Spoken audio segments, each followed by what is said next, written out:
This is Debbie Z. Lattuga. Welcome to another episode of Bridge to Breakthrough, where we interview the most amazing CEOs, business owners, and entrepreneurs, and we discover their journey, the challenges they faced, and how they've overcome them. Hopefully, you will find some nuggets and insights that you'll be able to take away. Today, I'm here with Brenda Hibbs. She's a bookkeeper. I'm really excited to be speaking with her. So, welcome, Brenda. Thank you, Debbie. I'm really excited to do this with you. Yeah, I have a soft spot for financial services. As a business coach, I find many of the clients that I work with really struggle with their numbers, right? And most of them are wise enough to have support from a bookkeeper, accountant, something like that. The challenge is that most of them turn their numbers over, and my experience is that numbers tell a story, and I'm sure you see that as well as a bookkeeper. And the Yes, challenge is that the business owner doesn't know the story that the numbers tell. So I love that you're out here supporting these business owners as a bookkeeper and helping them with their numbers. Because the more knowledge you have about the numbers of your business, the better decisions you can make. that's right. So I just want to start off real quick with what pushed you to take the leap to owning your own business? Well, there were actually two things that happened. Um, I have lots and lots of years of experience doing different sort of clerical administrative sorts of things, bookkeeper's assistant, administrative assistant, professional organizer. I did that for 10 years. That was fun. But more recently, 3 years ago, I was diagnosed with a really nasty cancer, which put me down for a while. And then I lost my husband about a year later. So I found myself in this new situation, and I live in this wonderful old farmhouse with a mortgage. And so I really wanted to find a way to pay off my house, but also support my children in their future, like help provide a future for my children. And so I had to take stock and figure out what I wanted to do next. Yeah. So tell me a little bit about those emotions. I like to talk about we all started our business at a virtual kitchen table, right? There was a day, and usually there's several months, but there's a moment where we go, you know what? I'm going to do this. Talk to me a little bit about the emotions you were experiencing as you kind of moved into this decision. Well, at first I felt alone and uncertain. But because I was always mulling over, what can I do? What can I do to bring in a steady income? Um, I took account of my skill set, and my current circumstances, including some trials, some health days and problems and low energy. And then bookkeeping sort of floated to the top of my list.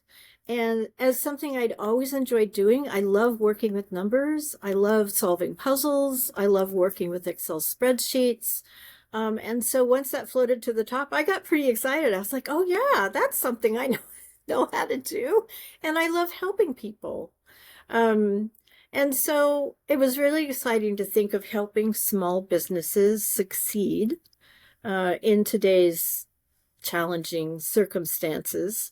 And so once I'd made the decision, I purchased an intense college level course and mentorship program, so that I could polish up my bookkeeping skills and get my QuickBooks certifications. And then I hung out my shingle as a Awesome. send bookkeeping service. Yeah. And so, what was your vision for your business when you started, and how might that have evolved? Or is it the same? Well, to be honest, at first, because of my circumstances, I just focused on my own needs. But as I talked to business owners, I started realizing how much they could really use the help and really benefit from understanding their numbers. Like you mentioned earlier, that a lot of business owners, they don't understand the how powerful it can be to understand the numbers in their business. Owning your business can be really exciting, but also really daunting. And so I love helping small business owners come to the realization that they can really be in charge of their future without the fear of getting it taken away from them, and they can actually plan for success and prosperity, and not just settle for whatever comes their way. Yeah. I find that most business owners are busy running their business, right? They're working 40, 50, 60 hours a week in the business. Yep. So it's difficult to separate and work on the business, right? Meaning taking a step back and having great support through, people like you help them actually make better decisions, right, in what will Yeah. actually move their business forward. And it's Um, really common for business owners to, at least at first, want to DIY their bookkeeping. And so they'll put a few hours a week into doing that. It's not as effective, of course, as having a bookkeeper do it.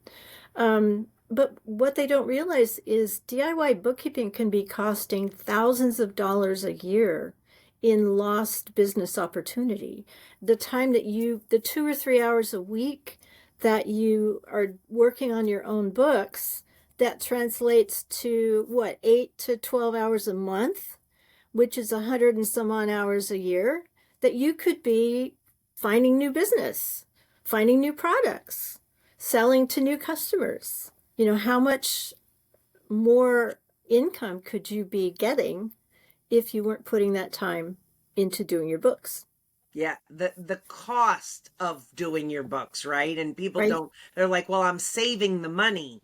Well, A, you're not saving the time, and B, a bookkeeper is going to be much more aware of opportunities to save you money or strategic ways to use your numbers so that you are maximizing or minimizing your taxes or things like that. So what's been the most rewarding part of running your business so far? Well, sometimes I, like many others, tend to feel like I have imposter syndrome, even though I have a lifetime of experience to serve me and my clients well. I know that can still sneak up on me, that fear of success and imposter syndrome. Um, so part of the rewarding part of running my business, besides just helping people, is the pride that I feel when I realize I'm doing it. It's like when a little kid learns to ride a bicycle. Yeah. I am famous in my family with my kids of saying imposter syndrome is actually a misnomer. Whenever we're in growth mode, really, we're stretching to the next best version of ourselves. We label it imposter syndrome because it feels uncomfortable, but I like to call it growth. And I seek and teach my kids to seek that imposter syndrome, because what it means is you're actually growing. You're not able to do it with your eyes closed, and you're in growth mode. So we reframe the word in our family from imposter syndrome to growth mode. I'm in growth mode, right? That And is that such a means I'm great stretching perspective my, change. yeah, that it's a Yeah, that's great really helpful. reframe. I had heard Mel Robbins one time. She was a very anxious public speaker and would get very nervous before she'd get on stage. And she had a great mentor that helped her recognize that anxiety and excitement are actually identical feelings in the body. The stomach gets nervous, but we label it based on what we perceive is happening. So before she's getting on stage, she's saying, I'm anxious, I'm worried. And this mentor helped her reframe that to say, I'm excited. I'm I'm I'm I'm elevated. I'm anticipating what's happening, simply to take the same physiological experience and reframe it, similar with the imposter syndrome and growth mode. Let me ask you about a challenge, right? The purpose of this podcast is to talk about the challenges that we all face as business owners. So tell me about a challenge or a roadblock that you experienced and then how you overcame that. Um, well, I have to say technology and marketing. I really love marketing. It's fun for me, but the technology of it is quite challenging. And there are so many different avenues that one is expected to use now. LinkedIn, Google Business Profile, Facebook, Instagram. I don't do TikTok, but I know some people do. And it's a lot of work learning to use the scheduling technology of Facebook's Meta, and then other things that can't be scheduled. I have to do them manually.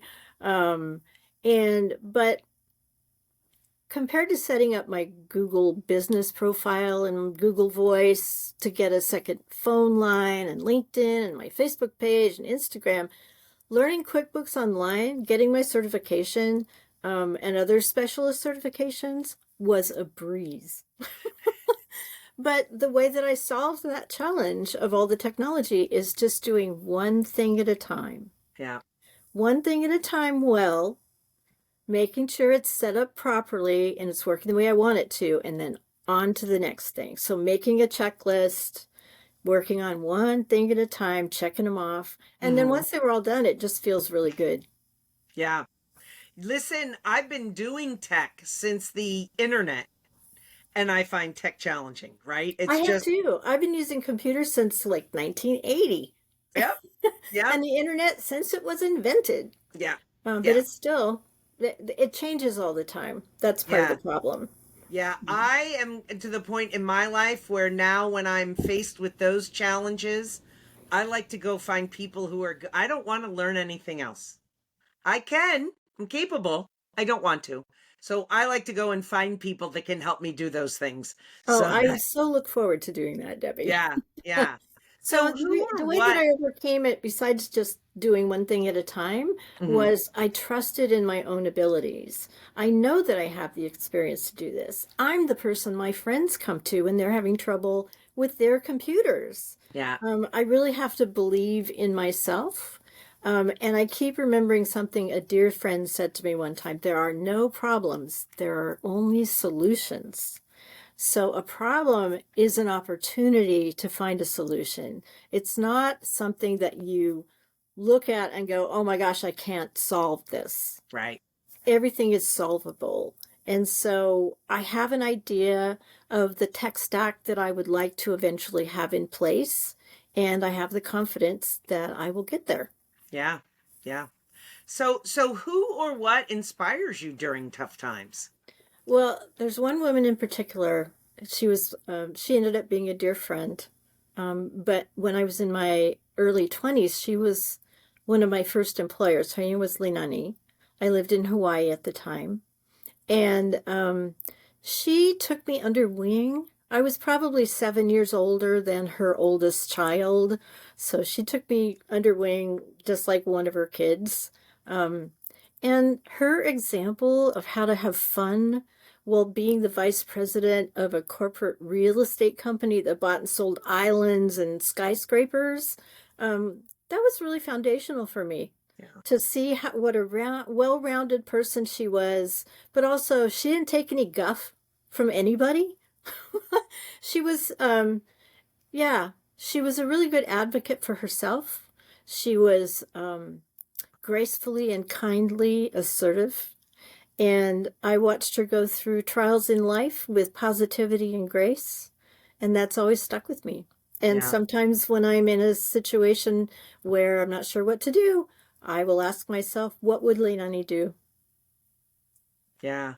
I find I am so grateful for the mentors. Probably one of the reasons I became a coach is I was very lucky throughout my career to have mentors and coaches that I can point back to that really leapfrogged me forward in understanding leadership or understanding how to reframe problems from problems to opportunities we get to solve, right?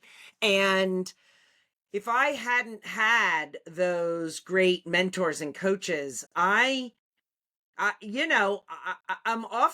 very empathetic with people that may be struggling with things, thinking, well, I was very blessed to have all these great mentors and coaches in my business and personal life, as I've grown up and gotten older. And if other people don't have that same experience, then I feel like it let frog me in my business understanding, my leadership capabilities, my ability to solve problems, because you watch people do it well and you're like, oh, and people that aren't managed well. I remember a job in particular I was being interviewed for, and one of the questions, what's a deal breaker for a job that you take? And I said, being micromanaged by a poor leader.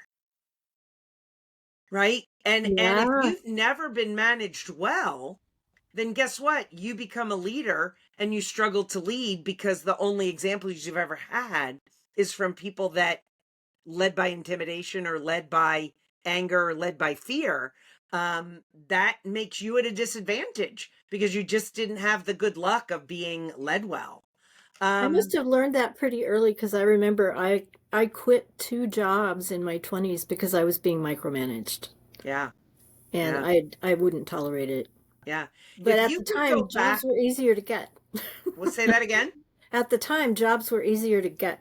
Yeah, I just saw the jobs report, 4.1% unemployment, which is that's very low. So, Yeah. yeah, harder to get now. If you could go back to the early days of your business, what advice would you give yourself? Stop being afraid. Yeah. Don't be scared to jump in. Yeah, What's the worst that can happen? You fail or you look like an idiot. In my past, I couldn't tolerate looking like an idiot. But sometimes we all fail. Sometimes we all look like idiots. It's yeah, part of the human condition. yeah, And failing is just part of learning. So the thing to do is to learn all you can from it. yeah, I don't know that I would have believed me when I was younger, yeah, but I know these things to be true now. yeah. John Maxwell wrote a book that says sometimes you win and sometimes you learn, but the word fail is written on the cover and it's crossed out in the word learn. And I saw him speak at an event, and he talked about nobody succeeds their way to the top. People, in fact, the reference about no one lands on top of the mountain already successful and don't know how they got there, that is a reference from that speech where I saw him to speak. Success is try something, it doesn't work. Try something, it doesn't work. Oh, find something that works. Try something, it doesn't work. Try something, it doesn't work. And slowly but surely, you make your way up the mountain. And the myth is people succeed themselves to success. And the reality is, we normally fail or learn our way to success. It's like riding a bike. I don't think there's many of us that got on the bike the first time and took off and was great, right? We tipped over, we wobbled, we crashed, because the only way to figure it out is to go through the challenges of learning, and yet we judge it, right? And say, oh, but we can't fail. Most wild successes are not overnight. They've spent years and years trying and learning and growing and figuring things out. Right. So I love that There's analogy. hardly any there's hardly any reality to overnight success, Yeah, you know. yeah. What's the one thing about your journey that you think people misunderstand? Um Maybe that when you look at a small business owner, myself as a bookkeeper, that there could be just a few skills involved that you're like really good at one thing. Um, it's not uncommon when I tell people what to do for them to roll their eyes and go, "Oh, how could you work with numbers all the time?" Um, but and they think I'm some kind of genius to be working with numbers like this, but it's just part of my personality. And Yeah. that could go for any business owner, whether Right. they're a pet groomer, a photographer, a fisherman, they're doing something, they have lots of skills, but they might have a focus on one thing that they really love. Yeah. And so that's kind of a myth that if you're really good at one thing, that you'll have this great success. But most small business owners have sort of a smorgasbord of skills that they bring to their business, so they can focus on that one thing that they love. Right. And sometimes they need help.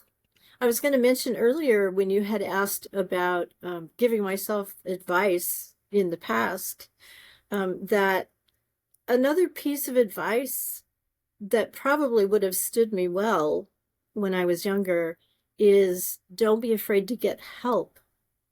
Don't be afraid to pay for help. If it's the right kind of help, it can really give you a leg up. So this time around for me, in getting my QuickBooks certifications and polishing my bookkeeping skills back up, I didn't just go straight for YouTube and try to learn it all by myself.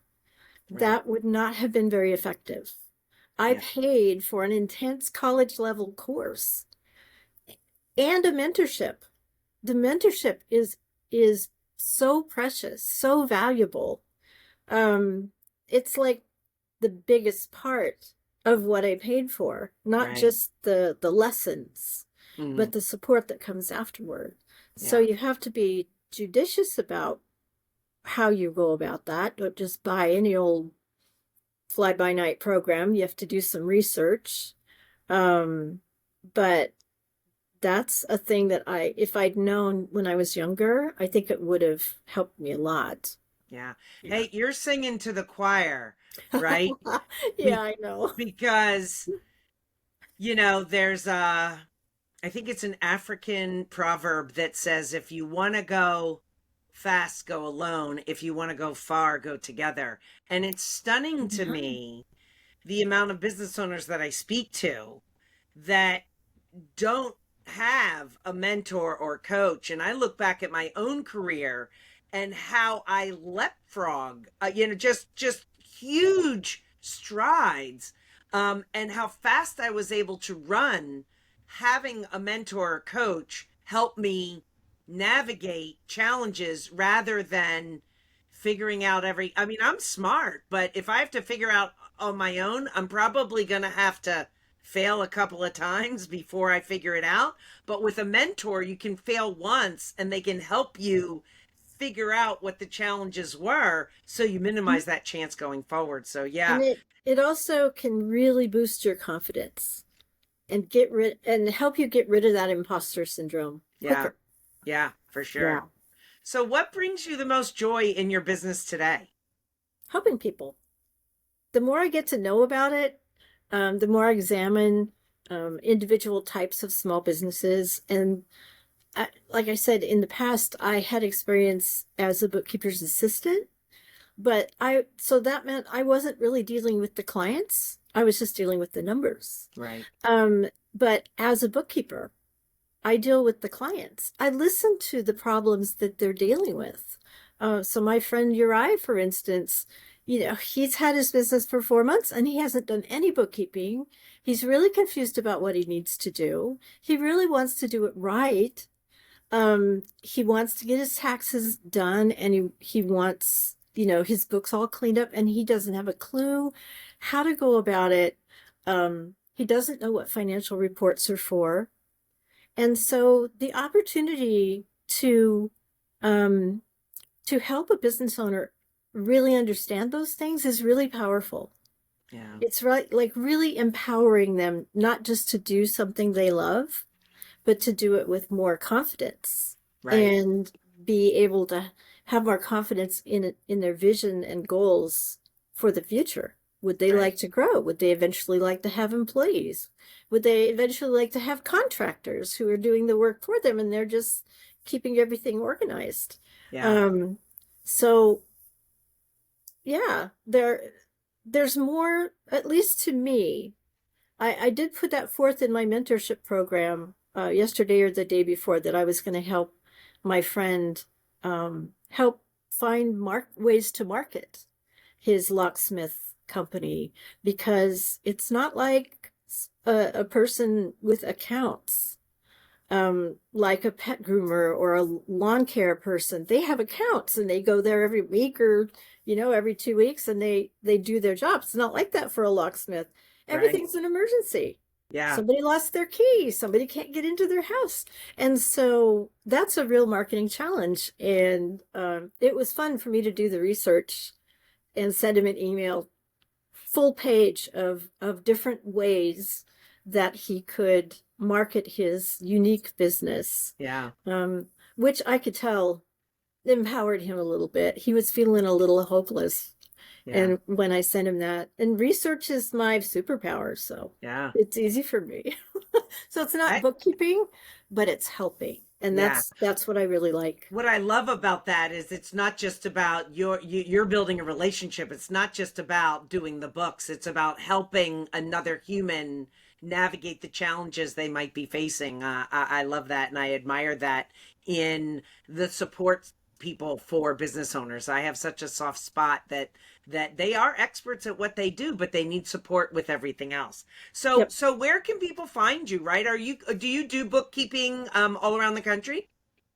I do remote bookkeeping. Okay. And so I can take, like Uriah's in Georgia, and my friend was, you know, talking about being in Alaska, and the other one was talking about being in Tennessee. And so it doesn't matter where a person is. QuickBooks Online allows you to do bookkeeping for people Yeah. using the internet and email to communicate with each other, and the phone, Yeah. send documents back and forth and whatnot. Yeah. So I made a website. My website is called Ascend Bookkeeping Service, SVC. .com, and very prominent on the front page is a button that says book a call, or something similar to that. Yeah. And so I I have people book a call, and it puts it into my calendar automatically, and we'll spend a half an hour or so with me sort of evaluating the state of their books, and seeing how I can help them. Well, that's great. This has been just a delightful conversation. Thank you so much for being a guest. This has been another episode of Bridge to Breakthrough. Today we were with Brenda Hibbs, and we learned so much about her journey. If you found value, check out where you watch this podcast or wherever you consume podcasts, and Bridge to Breakthrough will be there. We'll see you soon. Thank you, Debbie.